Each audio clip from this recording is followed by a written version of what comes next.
네, 이제 우리가 교리를 시작한 지도 벌써 두 달이 되었어요, 두 달. 예. 어 정말 우리가 열심히 한 만큼 이래 안에 내면적으로 이렇게 쌓여가는 것들이 있으면 아마 느낄 거예요. 계속 이렇게 주님과 함께 또 그분의 도우심을 청하면서 이렇게 해 나가시면 좋을 것 같아요. 그리고 우리가 이제 다음 주면 성주간이 또 시작됩니다. 성주간. 그래서 성 목요일은 주님 만찬 성목요일 미사가 있죠. 그래서 우리가 교리를 하고 싶지만 할 수가 없어요. 그리고 이왕 뭐 성주간 신 만큼 그다음 주 또 그다음 주는 부활 대축일 팔부 축제 기간입니다. 그래서 2 주간 2 주간 부활 방학을 하도록 하겠습니다. 그래서 다음 주 4월 1일 쉬고 그다음에 그다음 주인 4월 8일 쉬고 그러면 4월 15 일부터 우리가 다시 교리를 하도록 하겠습니다. 이 점 꼭 알아두시고 제가 교리 마칠 때쯤 한 번 더 공지해 드리겠습니다. 네, 먼저 복습해 보겠습니다. 복습. 지난 시간 우리는 크게 네 가지를 살펴봤어요. 네 가지. 네, 첫 번째는 동성애에 대한 가톨릭 공식 입장. 두 번째는 자신을 내려놓고 하느님을 따른다는 것. 세 번째는 성경에 기록된 신앙의 목적. 네 번째는 성경의 원저자이신 하느님의 뜻과 성경 번역자의 의도, 요 총 이렇게 네 가지를 살펴봤어요. 한번 복습 차원에서 한번 짚어보고 이렇게 넘어가겠습니다. 네. 먼저 동성애에 대한 가톨릭의 공식 입장. 3월 15일 월요일에 교황청에서는 동성애자의 결합을 축복할 수 없다라고 분명히 밝히면서 작년 교황님께서 동성애를 옹호하는 듯한 발언도 방송국에 짜집기 편집임을 분명히 하셨습니다. 그렇다고 동성애적 성향을 가진 개인이 가톨릭의 가르침에 따라 살고자 하는 열의를 배제해서는 안 된다라고 하셨죠. 예. 즉 동성애자에 대한 혼인 성사는 불가능하며 동성애자 동성애적 성향을 가지고 있더라도 이를 고치고자 하는 의지를 가지고 하느님의 뜻을 실천하기 위해 노력하는 사람은 세례를 받을 수 있다라는 것이죠. 두 번째, 자신을 내려놓고 하느님을 따른다는 것. 그래서 자신을 내려놓고 하느님을 따른다 할 때 나의 그릇된 욕망과 고집을 내려놓는다는 겁니다. 나에게 주신 하느님의 탤런트, 나에게 주신 그분의 어떤 재능들을 포기하는 것은 아닙니다. 나에게 주신 하느님의 탤런트와 재능은 성장시켜 나가야 되는 거죠. 우리가 이것을 식별할 수 있는 방법은 그 열매를 통해서 알 수 있다라고 했습니다. 내가 하느님의 주신 탤런트를 개발시키고 이것을 발전시키면 기쁨, 평화, 일치, 굳셈 등의 열매가 맺힙니다. 그런데 내 고집, 내 욕망을 계속 이렇게 어, 고, 밀고 나가면 분열, 갈등, 슬픔, 좌절 등의 열매가 맺힙니다. 그다음에 성경에 기록된 신앙의 목적 이것을 읽어볼 수 있습니까? 라는 질문을 우리 교우님 중에 한 분이 이래 해주셨죠. 그래서 베드로전서 1장 9절을 찾아보면 여러분 믿음의 목적인 영혼의 구원 이것을 알 수 있고 우리 영혼이 구원을 받으면 어떻게 되는가라는 것을 요한복음 3장 16절을 통해서 알 수 있습니다. 구원을 받으면 멸망하지 않고 영원한 생명을 얻게 됩니다. 영원한 생명. 그리고 이 영원한 생명은 또 신명기 30장 15절을 보면 행복과 직결됨을 알 수 있죠. 그래서 신명기 30장 15절에 하느님께서는 보아라, 내가 오늘 너희 앞에 생명과 행복, 죽음과 불행을 내놓는다라고 말씀하셨습니다. 그래서 가톨릭 교회 글에서는 16항에서 인간이 창조된 궁극 목적은 참 행복을 추구하는 것이다 라고 했습니다. 그 다음에 네 번째가 이 글자 그대로 성경을 글자 그대로 찾아보고 내가 생각하는 것이 성경의 어느 구절에 있는가 이렇게 찾고자 하는 열정, 그런 노력들은 정말 신앙의 열정에 있어서 정말 좋은 거예요. 하지만 기록된 것만을 받아들이겠다라고 주장하는 순간 잘못된 방향으로 갈 수도 있다라고 했죠. 그래서 제가 성경의 원저자이신 하느님의 뜻과 성경 번역자의 의도, 요거를 좀 구분할 줄 알아야 된다라고 했어요. 왜냐하면 성경 원저자이신 하느님의 뜻은 사라져 버리고 잘못하면 성경 번역자의 의도대로 내가 성경을 읽고 묵상할 수 있기 때문이다라고 했습니다. 그래서 대표적인 예가 개신교의 개역개정 성경, 여기에 예배소서 4장 11절의 말씀이죠. 예배소서 4장 11절을 보면 이 목사라는 말이 있어요. 목사.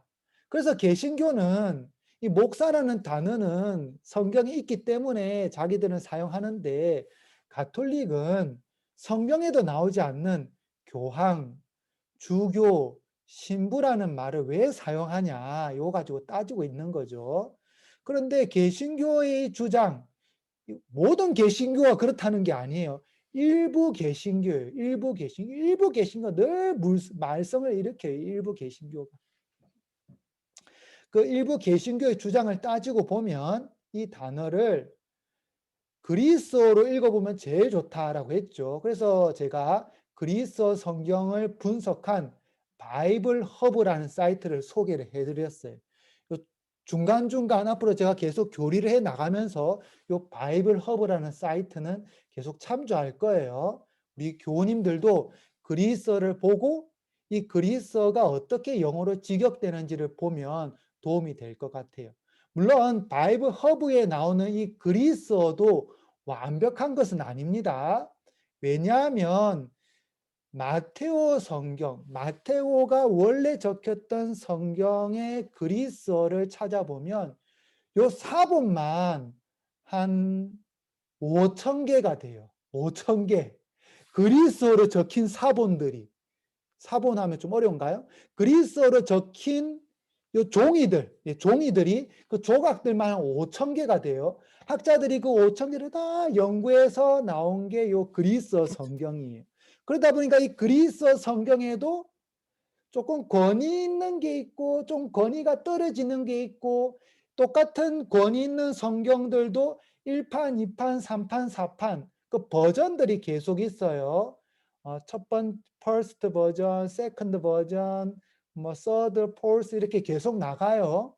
그래서 요 바이블 허브에 있어서도 어떤 그리스어 문제점이 있는지는 또 나중에 또 짚어보도록 하겠습니다. 뭐 그까지 하면 지금 복잡하니까 우선 내가 그리스어를 한번 보고 싶다 하면 요 바이블 허브 사이트를 딱 들어가서 보시면 돼요. 그러면 영어랑 다 분석이 돼 있어요.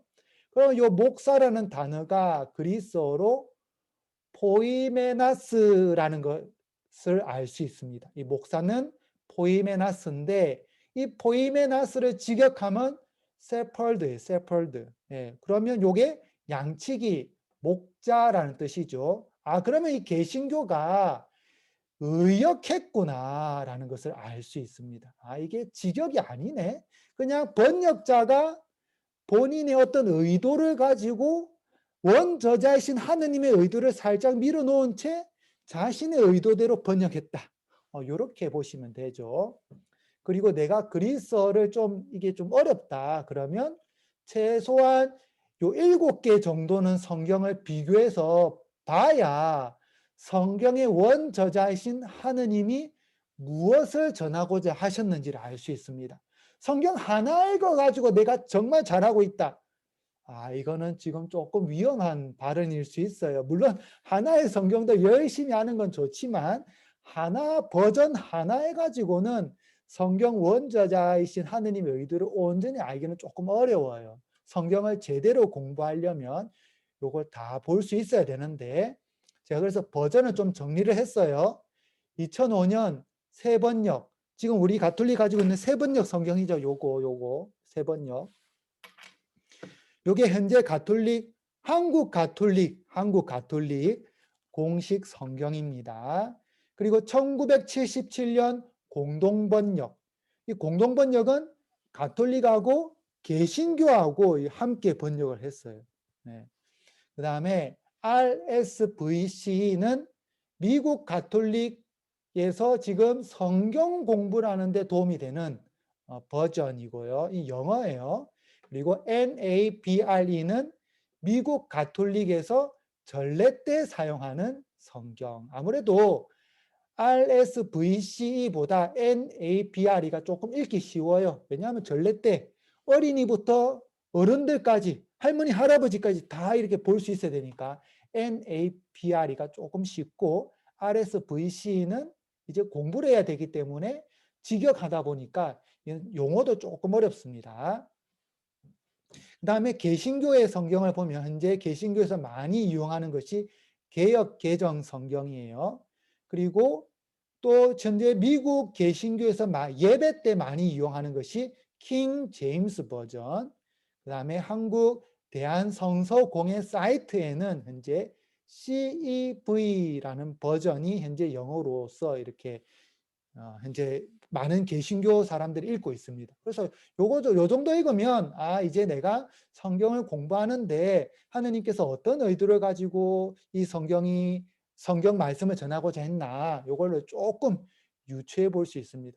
그래서 이런 걸 다 따지고 보면 솔직히 만약에 제가 사제가 아니라 평신도라면 이렇게 다 공부할 수 있을까? 제가 사제이기 때문에 저는 막 공부를 하면서 막 찾아보겠죠.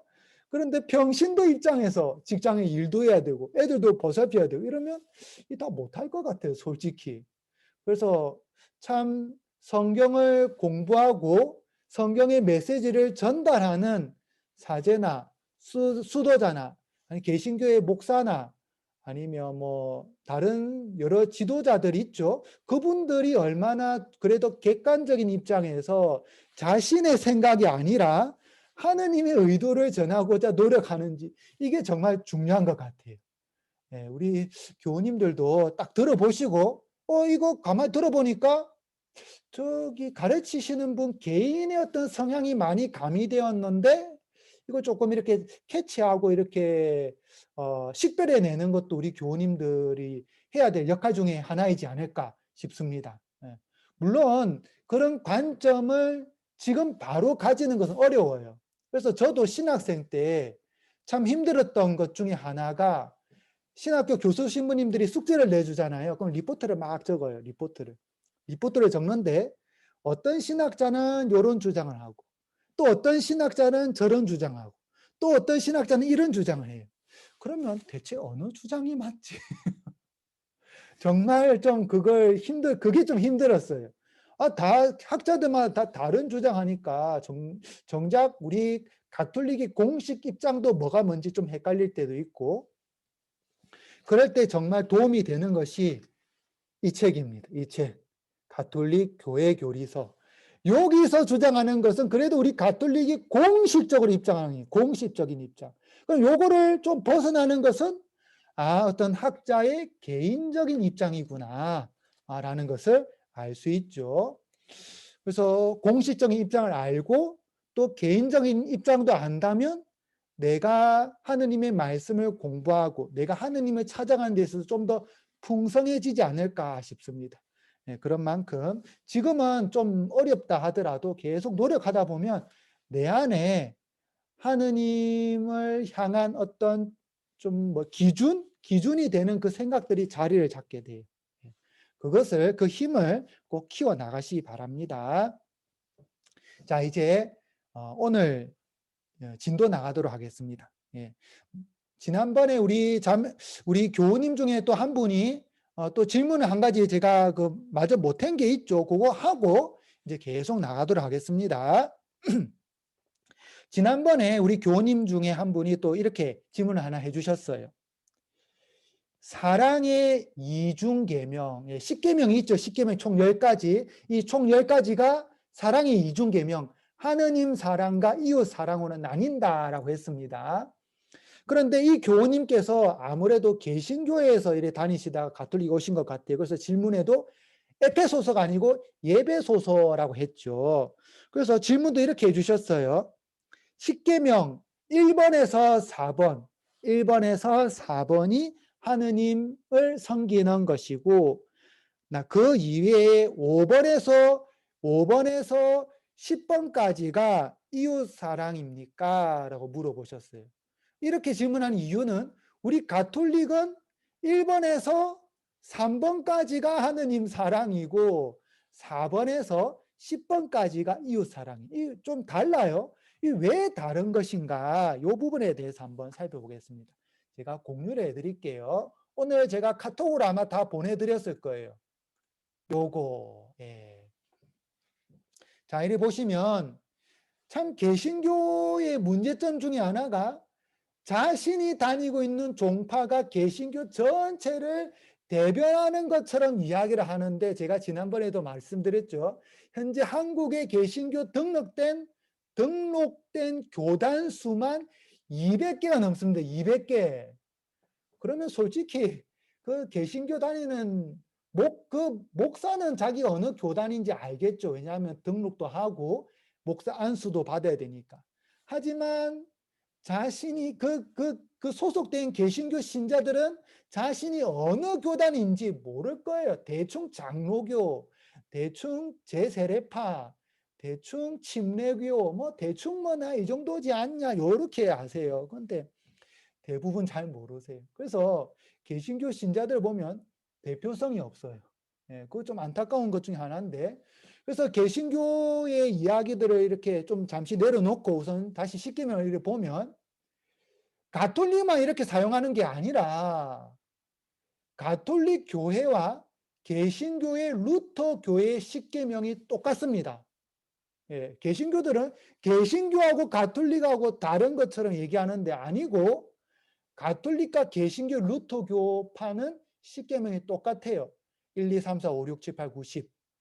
그런데 정교회, 동방정교회를 말하는 거죠. 그리스, 터키, 러시아에서 주로 활동들을 하고 있어요. 동방정교회, 그다음에 성공회, 영국이죠. 영국 성공회.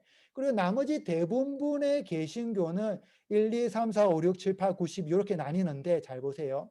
가톨릭 1, 2, 3 한 분이신 하느님, 하느님의 이름, 주일, 하느님이에요. 하느님. 1, 2, 3 하느님. 근데 4부터 부모예요. 부모. 4, 5, 6, 7, 8, 9, 10 다 이웃이에요. 이웃. 그 다음에 개신교를 보면, 정교회, 성공회 대부분의 개신교를 보면 1, 2, 3, 4. 자, 1. 나 이외에 다른 신, 어떤 우상, 야의 이름, 안식일. 1, 2, 3, 4. 요 하느님과 관련된 거예요. 그 다음에 나머지 5, 6, 7, 8, 9, 10. 요게 이제 이웃이에요. 그러면 가톨릭의 1, 2, 3, 그 다음에 정교의 성공의 대부분 개신교 1, 2, 3, 4. 요 차이가 있고, 가톨릭의 9, 10하고 요 90이 개신교 10. 내 이웃의 아내나 재물을 탐내지 마라. 근데 가톨릭은 이거 따로따로라서 남의 아내, 남의 재물 따로따로 돼 있죠. 탐내지 마라. 요런 차이가 있습니다. 그러면 이런 차이들이 왜 생겼나? 우선 성경부터 보죠. 성경부터. 자, 다 함께 탈출기 20장 1절에서 17절 한번 펴보세요. 예, 탈출기 20장. 탈출기 20장 1절에서 17절. 예. 자, 저도 공유를 해드릴게요. 탈출기 20장 1절에서 17절. 예. 탈출기, 예, 이거 딱 찾아놨습니다. 예. 제목이 십계명이죠. 십계명. 그런데 여기서 잘 보면 1절에서 1절, 그때 하느님께서 이 모든 말씀을 하셨다. 1절에서 17절까지 쭉 보면, 자, 17절, 이웃의 집을 탐내서는 안 된다.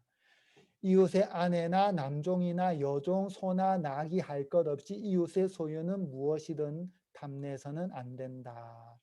1절에서 17절 절 구분은 다 되어 있습니다. 절 구분. 여러분 성경을 보시면 아시듯이 절 구분은 다 되어 있는데 첫째 계명이 이거다.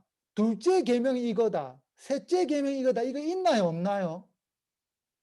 없어요. 없어요.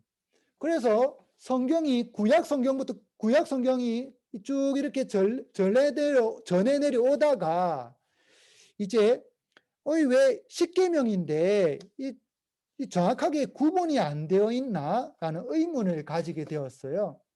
그래서 절 구분을 하기 시작하는데 먼저 절 구분 제일 먼저 한 학자는 초세기 1세기로 알고 있어요. 초세기 유다교 학자 필론입니다.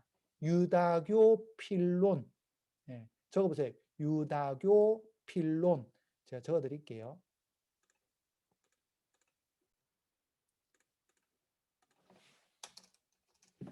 유다교 학자 필론. 이 필론이라는 사람이 제일 먼저 10개를 구분했어요. 그 구분을 따르는 교파가 성공회, 그 다음에 정교회, 대부분의 개신교예요. 유다교 학자의 구분을 따르고 있어요. 유다교 학자의 구분. 그 다음에 조금 더 시간이 지나서 이제 5세기에 아구스티노 성인, 5세기에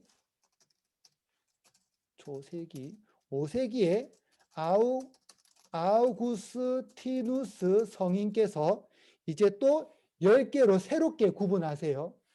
아우구스티누스 성인의 구분을 따르고 있는 것이 현재 가톨릭하고 루터 교파예요. 네. 그렇게 보면 이 개신교 대부분의 개신교의 구분과 가톨릭의 구분을 이 구분을 이게 좀 차이가 난다고 해서 큰 차이가 무슨 아주 대단한 차이인 것처럼 이야기한다는 것은 좀 문제가 있습니다. 그런데 또 일부 개신교가 늘 문제예요. 일부 개신교에서 뭐라고 주장하냐? 가톨릭 교회가 우상 숭배를 할 목적으로 개신교에 있는 제2계명을 빼버렸다. 이렇게 주장합니다. 네, 자, 공유를 해드릴게요. 자, 개신교 2계명 어떤 우상도 만들지 말고 절하지 마라. 가톨릭이 우상 숭배를 할 목적으로 빼버렸대. 이 말도 안 되죠. 그 가톨릭이 현재 보면 십자가에 예수님 상이 있어요. 그럼 예수님 상을 바라보면서 저게 살아 움직인다라고 하는 사람이 있어요, 없어요? 아무도 없습니다. 그 십자가를 바라보면서 내 마음속에 살아계신 예수님, 그리고 이 세상 어느 곳에나 다 계신, 그리고 하느님의 오른편에 앉아 계실 예수님을 기억하는 것이죠. 이 얼토당토하는 이 개신교, 그 개신교는 성경을 제가 누누이 말씀드리지만 성경을 정말 하느님을 찾는 도구로 사용해야지 성경을 다른 종파를 비난하는 도구로 사용해서는 안 됩니다. 결국 비난하다 보니까 그 화살이 자신한테 돌아가죠. 저 성경도 제대로 모르고 왜 이렇게 나뉘어졌는지도 모르니까 저런 이야기를 하는 거다. 그리고 제가 계속 그리스어를 보여줄 수밖에 없는 이유 중에 하나도 그리스어도 제대로 모르니까 저는 엉뚱한 주장을 하는 거다. 이렇게 되는 거죠. 제대로 공부 안 하면 엉뚱한 주장을 할 수밖에 없어요. 그리고 이 주제는 자주 이슈가 되다 보니까 신문에까지 나왔어요. 신문. 자, 신문도 한번 보여드릴게요.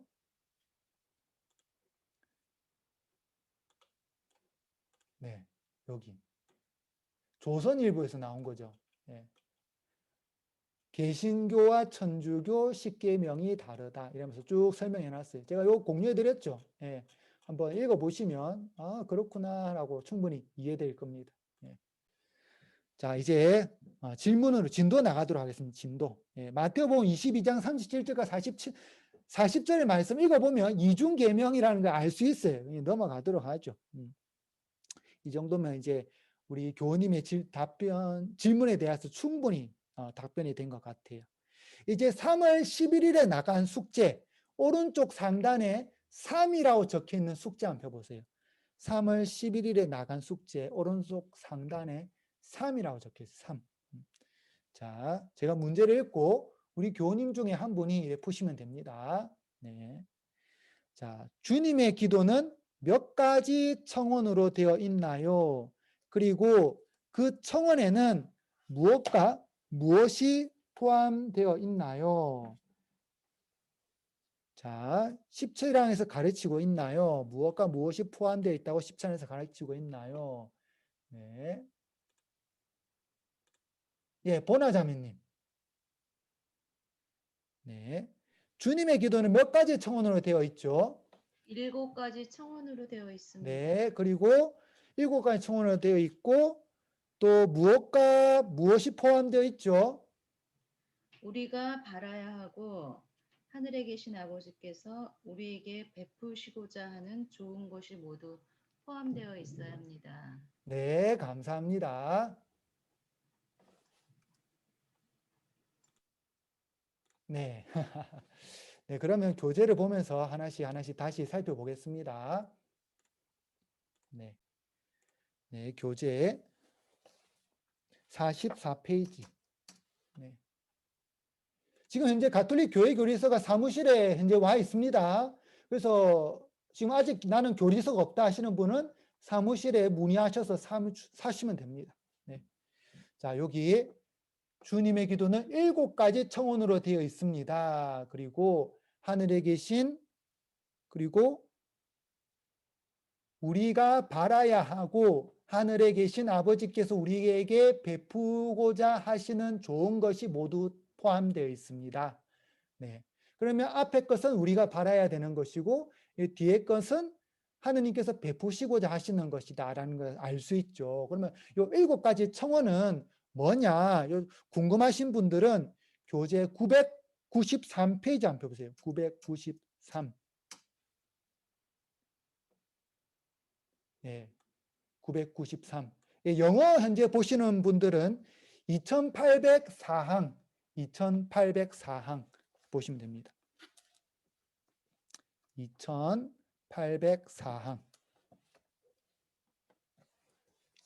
여기 먼저 보면 첫 3가지 청원들은 우리가 아버지를 향하도록, 아버지를 위하도록 하는 것인데 곧 아버지의 이름, 하늘에 계신 우리 아버지의 이름이 거룩히 빛나시며, 이게 첫 번째예요. 두 번째는 아버지의 나라가 오게 하시며, 아버지의 뜻이 하늘에서와 같이 땅에서도 이루어지소서.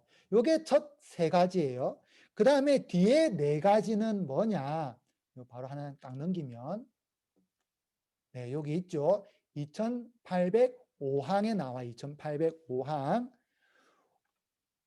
저희에게 주시고, 저희에게 일용할 양식을 주시고, 그다음에 저희 잘못을 용서하시고, 저희에게 잘못한 일을 저희가 용서하듯이 저희 죄를 용서하시고, 저희를 유혹에 빠지지 않게 하시고, 저희를 악에서 구하소서.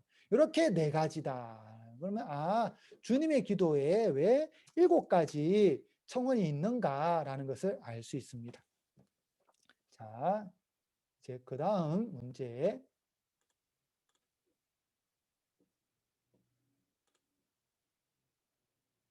네, 세실리아 자매님, 이세실리아 자매님. 네. 서문이 끝나면 27항부터 본격적인 교리가 시작됩니다. 각 항 옆에는 작은 숫자들이 있는데 그 숫자들은 무엇을 표시하기 위한 것인가요? 역사적, 호교론적 또는 보완적인 교리를 설명합니다. 작은 숫자가 가지는 거, 작은 숫자. 네. 잘 모르겠네요. 아, 예, 감사합니다. 그래도 이렇게 또 찾아봐 주시면서 또 참 너무 기쁜 것 같아요. 제가 이렇게 교리에 나가는데, 이렇게 또 찾아보고 해주시면 저도 힘이 나죠. 그러면, 자, 이게 정확하게 뭔가 이렇게 우리가 교리서를 보면서 살펴보겠습니다. 네. 자, 여기 보면,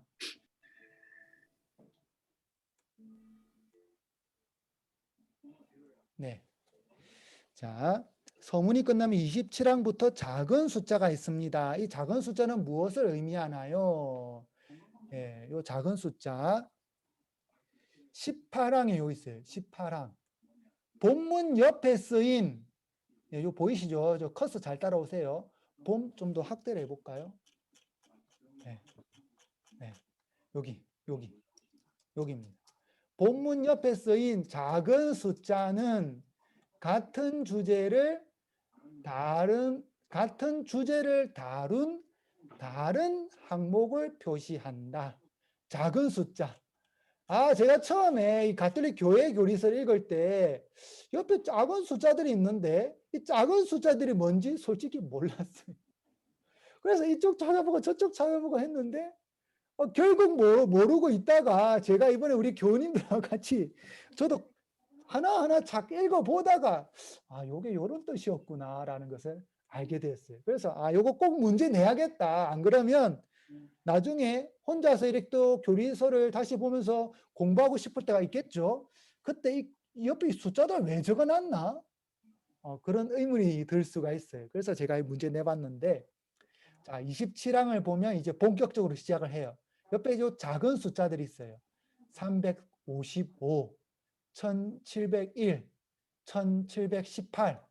요 또 옆에 요 또 있어요.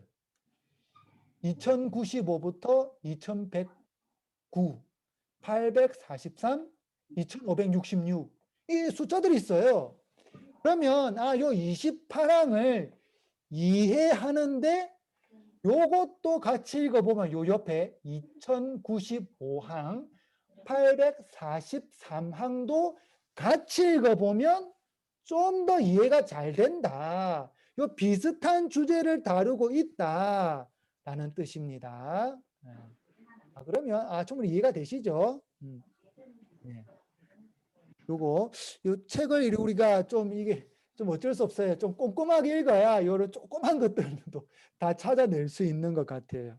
이게 좀 어렵지만 계속 이렇게 찾아보시기 바랍니다. 그리고 세실리아 자매님께서 말씀하셨던 대로 작은 숫자 말고 작은 글자는 역사적, 호교론적, 보완적 교리 설명이에요. 그래서 작은 숫자하고 작은 글자하고 달라요. 네. 똑같이 작은 건데 작은 숫자가 의미하는 거랑 작은 글자가 의미하는 거랑 요런 또 차이가 있어요. 네, 그다음 7번. 네. 네. 네, 자매님. 이 정확하게 성함이 표기가 안 돼 있네요. 예. 음소거 부탁드립니다. 음소거. 힘들어요. 힘들면 손 얹으세요. 나 힘들어요. 혹시 저 얘기하시는 거세요? 여기 사이트 안 보이시나요? 저 말씀하세요? 이제 리디아 리? 예, 잘 안 되시는 것 같아요. 예, 제가 또 다른 분 이렇게 해드리겠습니다. 예. 네, 자매님. 홍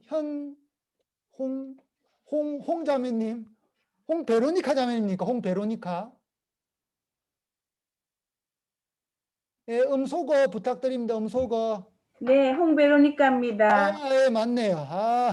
감사. 성함, 요 글에 보면 홍현 뭐 돼 있는데. 홍혁이라고 해놨어요. 제 예, 이름이 본인 홍혁수. 성함을 이렇게 다 적어주시면 좋을 것 같아요.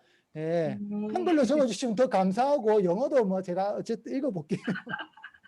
예, 베로니카 자매님. 네. 네. 20항에서 밝히고 있듯이 교리서의 내용 중 작은 글씨, 작은 숫자가 아니에요. 작은 글씨는 작은 글씨로 인쇄된 대목들은 역사적, 호교론적 또는 보완적인 교리 설명입니다. 여기서 호교론이란 무엇인가요? 예, 뭔가요, 호교론? 네. 호교론이란 보할 호, 가르칠 교, 말할 론으로서 논쟁을 해서 교회의 가르침으로써 교회를 보호한다는 뜻입니다. 아이, 감사합니다. 복습 너무 잘해 주셨네요. 그렇죠. 예, 호교론, 예, 보할 호, 가르칠 교, 논할 론. 그래서 보호한다. 가르침을 통해서 교회를 보호한다. 그것을 논해서 뭐 이렇게 해석해도 좋고, 제가 지난번에 그렇게 가르쳐 드렸죠. 뭐 또 이렇게 해도 괜찮아요. 보호할 호, 무엇을 보호한다 하냐? 가르침을, 하느님의 가르침을 보호하기 위해서 논쟁한다. 뭐 이렇게 해서 호교론 해도 돼요. 예. 이 호교론은 영어로 아폴로지스트라고 합니다. 제가 이 호교론을 이렇게 좀 찾아보니까 제대로 설명되어 있는 곳이 없어서 제가 오늘 조금 설명을 해드릴게요. 호교론. 예, 호교론은 영어로 아폴로지스트라고 해요. 예, 그리스어로는 아폴로기아라고도 합니다. 이 아폴로기아라는 단어는 법정에서 자신을 변호한다는 뜻이에요. 예, 이거는 변호하다라는 뜻이에요. 그래서 하느님의 말씀을 변호하는 것이 바로 요 아폴로지스트다, 호교론이다라는 것이죠. 2세기 중반 무렵 그리스도교는 박해 가운데에서도 계속 성장했습니다. 2세기 중반 박해 가운데서도 계속 성장을 했었어요. 그런데 이제 아우렐리우스 황제,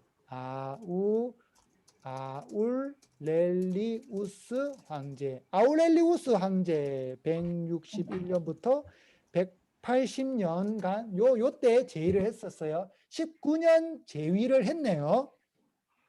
요 아울렐리우스 황제가 지식인들에게 명령해서 그리스도 교리를 비판해라라고 이렇게 얘기를 했었어요.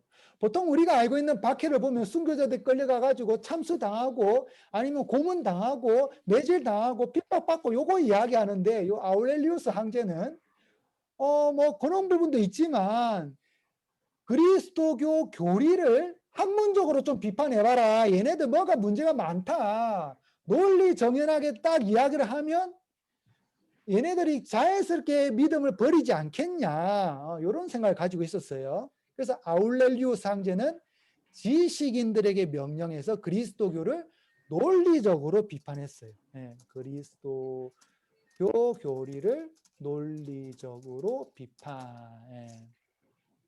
논리적으로 비판을 받으니까 이제 그리스도교가 어떻게 되겠어요? 논리적으로 자신들을 보호를 해야겠죠. 게다가 이때 또 어떤 게 문제가 됐냐면 그리스도인들은 근친상간을 하는 종교고 식인을 하는 종교다. 사람을 잡아먹는 종교다라고 이야기를 했었어요. 근친상간이라는 오해를 받은 이유는 우리가 세례를 받고 나면 다 형제님, 자매님 이렇게 다 하잖아요. 그래서 저 봐라, 저 다 형제, 자매라는 저 다 근친상간한다. 이렇게 오해를 받았고 또 식인 풍습을 가진 종교다라고 오해를 받은 이유는 예수님께서 이를 받아 먹어라, 이는 내 몸이다. 그리고 이를 받아 마셔라, 이는 내 피다. 이거 딱 들어보니까 어이구, 피도 먹고 몸도 먹고 이 뭐 갈 때까지 간 종교구나 이렇게 생각을 했었어요. 그러다 보니까 학문적으로 막 공격을 하니까 이제 변호를 해야겠죠. 자연스럽게 뭐 배우지 못한 사람들이거나 아니면 신분이 낮은 사람들은 노예 출신들의 그리스도인들은 이게 잘 안 됐어요. 배운 사람들, 지식인들이 변호를 하게 되었어요. 그렇게 변호를 하기 시작하는데 이 호교론은 어쩔 수 없이 설명적이고 그리고 변론적이고 그리고 이론적일 수밖에 없게 됩니다. 이거 어쩔 수 없었어요. 이미 그 시대 상황들이 그렇게 그리스도교를 몰아갔던 거예요. 대표적인 성인이 유스티노 성인, 유스티노. 우리 성당 벌써 작년이네요. 작년에 새 신부님, 저스틴 부제님이 저스틴 새 신부님. 저스틴이 바로 유스티노예요. 유스티노. 대표적인 호교론자예요. 호교론. 교회를 보호했던 성인. 또 다른 성인은 누가 있냐 하면 성 테오필로 주교님. 성 테오필로. 이것도 다 적어 드릴게요. 대표적인 호교론자가 유스티노 성인, 그다음에 성 테오필로 주교님. 그래서 참 주교님하고 교황님하고 이런 분들이 참 많이 그리스도교를 보호하려고 노력 많이 하셨겠죠, 당연히. 이 호교론자들에게 있어서 가장 중요한 교리는 육을 지오신 말씀이에요. 제일 핵심 교리는 육을 취해 오신 말씀. 네, 말씀. 우리가 현재 말씀하니까 단어 word word 이걸 생각하는데 그리스어를 보면 이 말씀의 정확한 뜻을 알 수 있어요. 자, 그러면 성경 그리스어를 봐야겠죠. 자, 제가 찾아왔어요. 네, 찾아왔어요. 요한복음 1장 1절. 자, 예, 요한복음 김우영, 김세실리아 자매님 성함까지. 네, 네, 세실리아 자매 요한복음 1장 1절 한국말로 한번 읽어주세요. 네. 한 처음에 말씀이 계셨다. 말씀은 하느님과 함께 계셨는데 말씀은 하느님이셨다. 네, 우리 교우님들도 요한복음 쫙 펴주세요. 요한복음 1장 1. 네, 한 처음에 말씀이 계셨다. 말씀은 하느님과 함께 계셨는데 말씀은 하느님이셨다라고 하죠. 여기서 계속 말씀이 계속 강조되고 있어요. 그 다음에 세실리아 자매님 14절도 한번 읽어주세요. 네. 말씀이 사람이 되셔 우리 가운데 사셨다. 네, 거기까지 마셔야 됩니다. 그러면 딱 알 수 있죠. 한 처음에 말씀이 계셨는데 14절에 가니까 이 말씀이 사람이 되셨대요. 그래서 우리는 말씀이 사람이 되셨구나라고 그냥 어릴 때부터 배워왔고 앞에서도 전해주니까 그냥 듣고 있는데 그리스어를 딱 보면 이게 문제가 됩니다. 자, 엔 아르케 헨호 로고스. 예, 여기 word. 그냥 이 word 그냥 이렇게 해서는 안 돼요. 이 로고스라는 이 단어, 이 로고스가 지금 현재 대문자로 적혀 있는데 현재 이 단어는 소문자가 정확합니다. 지금은 로고스. 네, 로고스. 이 로고스라는 단어. 예, 요 가져와 봤어요. 이 로고스. 이 로고스는 원래 언제 사용되었냐? 제일 처음에 사용한 사람은 그리스 철학자. 이 그리스도교가 직접 만들어낸 단어가 아니에요. 이 로고스는. 그리스 철학자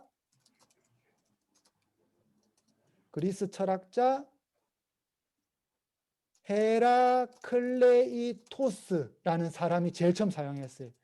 기원전 535년에서 475년. 예, 요때 활동했던 사람이에요. 요 헤라클레이토스라는 그리스 철학자가 제일 먼저 사용했는데 이 사람이 사용할 때 이 로고스는 자연 법칙, 그다음에 도덕 원칙, 그다음에 이성적 힘. 예. 요 세 가지 의미로 사용되었어요. 자연 법칙, 도덕 원칙, 이성적 힘. 그러다가 이게 그리스 철학에서 계속 그리스 철학에서 이어오면서 요게 보편적 원리, 보편적 원리라는 뜻으로 이제 통용이 돼요. 그래서 그리스어를 사용하던 당대의 사람들, 아니 보편적 원리가 이 로고스인데 왜 그리스도교는 이 보편적 원리가 사람이 되었다고 주장하냐? 보편적 원리는 보편적 원리지. 이 보편적 원리가 사람이 되었다고 하면 이게 말이 되냐? 이렇게 막 주장을 했었어요. 뭐 당연하겠죠. 예. 대표적인 우리 보편적 원리, 만유인력 법칙 이런 거 있잖아요. 만유인력 법칙. 만유인력 법칙이 사람이 되었다라면 여러분들 무슨 생각이 들겠어요? 아, 참 뭐가 좀 뭐 저런 주장이 다 있나 싶은 생각이 들겠죠. 그 당시 그리스 사람들도 그랬어요. 로고스가 이 보편적 원리가 사람이 되었다고 하니까 이해가 안 갔던 거예요. 그래서 아울렐리우스 황제는 그리스도 교리를 막 이렇게 박해를 했었어요. 지식인들의 대상으로. 그러니까 호교론자들은 어떻게 했냐? 이 로고스는 요한복음 1장 1절에 적혀 있어요. 요한복음 1장 14절에 말씀이 되셨다고 적혀 있어요. 절대 포기할 수 없는 거예요. 막 박해를 받아도. 그래서 어떻게든 이걸 설명을 막 노력했어요. 그리스 철학자가 그리스 철학적으로 막 공격하니까 논리적으로 체계적으로 공격하니까 이걸 보호하기 위해서 논리적으로 체계적으로 이야기할 수밖에 없겠죠. 자연스럽게 그리스도교 교리가 발전하게 되는 거예요. 그래서 이게 어쩔 수 없어요.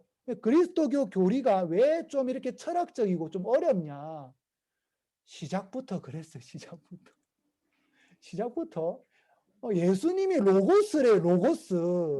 시작부터 예수님이 로고스였다고 하니까 말 다 했죠.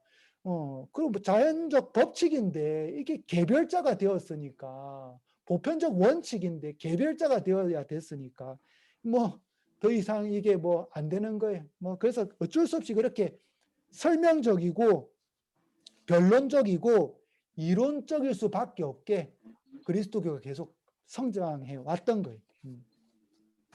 그리고 또 우리가 지금 계속해서 이렇게 현재 책을 읽어 나가다 보면 용어들이 쭉 하나씩 이렇게 나옵니다. 용어들.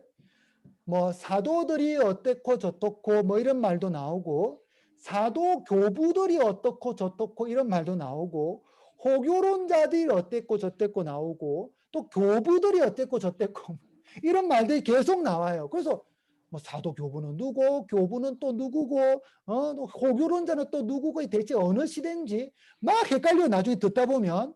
그래서 요거 오늘 여기까지 딱 정리하도록 하겠습니다. 여기. 자, 그러면 공유를 해드릴게요. 자, 제일 먼저 사도들. 네. 사도들. 당연히 사도는 12사도. 그 다음에 또 12사도의 첫 번째 후계자 마티아 사도. 이 마티아 사도는 사도행전 1장 15절 이하를 찾아보면 되죠. 자, 사도행전 1장 15절 한번 펴보세요. 우리 교우님들. 사도행전 1장 15절. 네, 사도행전 1장 15절. 사도행전 1장 15절. 제목이 마티아를 사도로 뽑다. 제목 자체가 마티아를 사도로 뽑다. 왜 뽑았냐? 16절에 나오죠. 유다가 17절이네요. 유다가 우리 가운데에서 우리 함께 직무를 받았다가 떠나버렸다라고 하고 있죠. 그래서 유다의 직무를 대신할 사람으로서 마티아를 뽑았다라고 26절에 나와요. 그러면 제가 사도들이라 했어요. 사도들. 신약 성경 안에서도 12사도 말고 또 유다의 자리를 대신한 마티아 사도 말고 또 다른 사도들이 계속 나와요.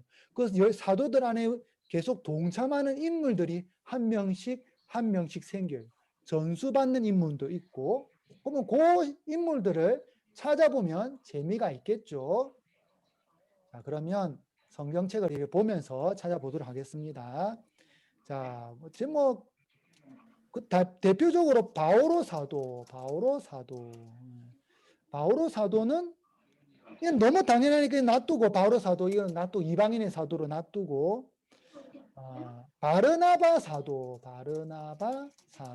자 1코린 9장 6절 1코린 고린도의 첫째 서간 9장 6절 예. 이요한 형제님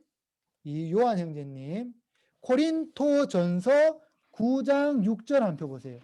고린토전서 9장 6절 네, 이동철 요한 형제님 읽어주세요. 예. 네.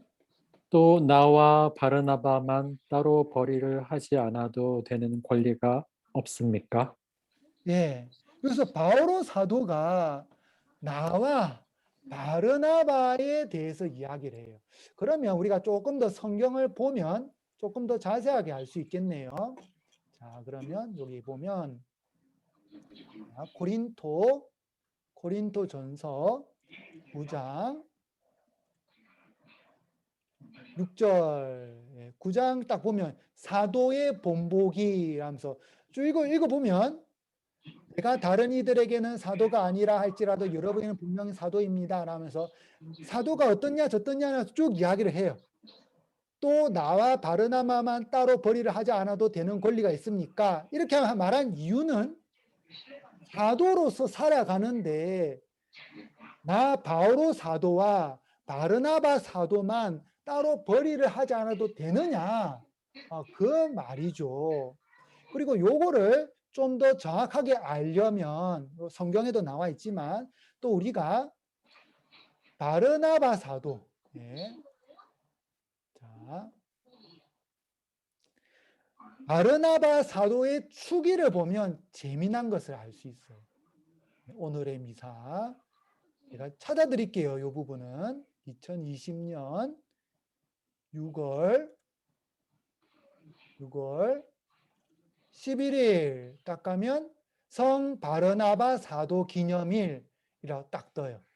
2020년 6월 11일 목요일 홍색 성 바르나바 사도 기념일 있고 입당송 이 성인은 복되어라 사도들의 대열에 든 그는 성령과 믿음이 충만하고 착한 사람이었네. 사도행전 11장 24절 참조에 입당송에서 딱 이야기하죠. 바르나바 성인도 사도들의 대열에 들었구나 라는 것을 또 알 수 있어요. 또 하나 한 번 더 또 계속 찾아볼까요? 자, 바르나바 성인 다음에 소스테네스 성인 고린토전서 1장 1절에 요한 형제님 계속 하시는 김에 고린토전서 1장 1절 다 읽어주세요. 네. 하느님의 뜻에 따라 그리스도 예수님의 사도로 부르심을 받은 바오로와 소스테네스 형제가 거기까지 하느님의 부르심에 따라 하느님의 뜻에 따라 사도로 부르심을 받은 바오로와 소스테네스 형제라고 돼요. 소스테네스 형제. 성경에 분명히 사도로 부르심을 받았대요. 사도. 성경에 아예 딱 적혀 있어요. 이 소스테네스는 사도행전 18장 17절을 찾아보면 고린토의 해당장이라는 걸 알 수 있어요. 사도행전 18장 17절. 그리고 바오로 사도에서 개종을 했다가 나중에 콜로폰 지역의 초대 주교님이 되십니다. 초대 주교님. 그리고 또 다른 사도 한번 찾아볼까요? 또 다른 사도. 그 다음에 성경에 또 티모테오 사도가 나와요. 이분은 고린토후서 1장 1절에 요한형제님 같이 고린토후서 1장 1절을 한번 읽어주세요. 예. 하느님의 뜻에 따라 그리스도 예수님의 사도가 된 바오로와 티모테오 형제가 고린토에 있는 하느님의 교회와 온 아카이아에 있는 모든 성도에게 인사합니다. 예, 여기도 티모테오가 사도 성인께서도 사도로 부르심을 받았구나 하는 것을 알 수 있어요. 이 사도들은 신약 시대에 활동했었어요. 신약 시대에. 그래서 요 분들은 쭉 해가지고 신약 시대 이렇게 하면 돼요. 그 다음에 이어서 사도 교부들이 나와요. 사도 교부들은 신약 성경 바로 다음에 이어오는 시대예요. 신약 성경 바로 다음에 이어오는 시대. 그래서 이분들은 1, 2세기 중엽, 요때까지로 보면 됩니다. 그 다음에 또 이어서 호교론자들이 있는데, 호교론자들은 아까도 말씀드렸듯이 유스티노 성인 같은 분들, 이분들은 2, 3세기 때 활동했고, 그 다음에 교부들이 있어요. 교부들은 주로 4에서 7세기. 그래서 내가 가톨릭 교회 교리에서 읽는데 사도들이 어떻게 했다면 신약 시대를 이야기하구나. 사도 교부들이 어떻게 했다면 신약 시대 끝이 나고 바로 2세기 그때까지 초중력까지를 이야기하구나. 호교론자들이 나와서 어떤 이야기를 한다라고 하면 2세기부터 3세기를 이야기하구나. 그다음에 교부들이 어떻게 했습니다라고 하면 4세기부터 7세기까지를 이야기하구나. 이렇게 아시면 좋을 것 같아요. 예, 그렇게 아시면 대략적으로 시대 구분이 됩니다. 그리고 이 시대에 이런 배경으로 이런 이야기가 나왔구나. 여기까지 알 수 있어요. 안 그러면 나중에 이게 막 섞이면 헷갈려요. 그리고 제가 이렇게 사도들을 좀 성경에서 찾아본 이유는 12사도만 있는 것이 아니라 사도들이 자신들의 무리의 다른 사람들도 이렇게 하느님의 부르심에 의해서 사도로 받아들였고, 사도들이 계속해서 자신들의 자리를 후대의 사람들, 후계자에게 이어줬다는 것을 설명하기 위해서 성경책에서 잠시 찾아본 거예요. 이렇게 계속 이어져 나가다 보면 제가 지난번 설명했듯이 사도들의 후계자가 주교님이라는 것을 알 수 있고, 베드로 사도의 후계자가 교황님이라는 것을 알 수 있어요. 성경책 안에서도 그 후계자들이 계속 나와요. 더 찾아보면 더 있는데 놔둘게요. 그거는 다음에 교황님이나 주교님 할 때 하고 그렇게 찾아보면 참 재밌게 찾을 수 있을 것 같아요. 네, 오늘 여기까지 이렇게 하도록 하겠습니다. 네, 혹시나 궁금한 거나 질문사항 있나요?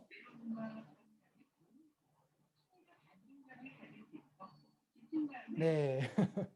한 생각해 보시고, 다음에 궁금한 거 있으면 저한테 이렇게 직접 보내주셔도 되고, 사무실에 알려주셔도 되고, 아니면 다양한 방법을 통해서 알려주세요. 그러면 제가 최대한 이렇게 찾아서 여러분과 나눌 수 있도록 이렇게 하도록 하겠습니다. 네. 그리고 제가 교리 시간 첫 시간에도 첫 시작 때도 말씀드렸듯이 다음 주와 그 다음 주는 부활 방학입니다. 그리고 4월 15일 날 다시 교리를 이어가도록 하겠습니다. 네, 그러면 영광성하고 강복드리겠습니다. 성부와 성자와 성령의 이름으로 아멘. 주님께서 여러분과 함께 또한 사세의 영과 함께 전능하신 전주 성부와 성자와 성령께서는 여기 있는 모든 이에게 강복하소서. 아멘. 성부와 성자와 성령의 이름으로 아멘. 아멘. 수고하셨습니다. 감사합니다. 네, 감사합니다. 감사합니다.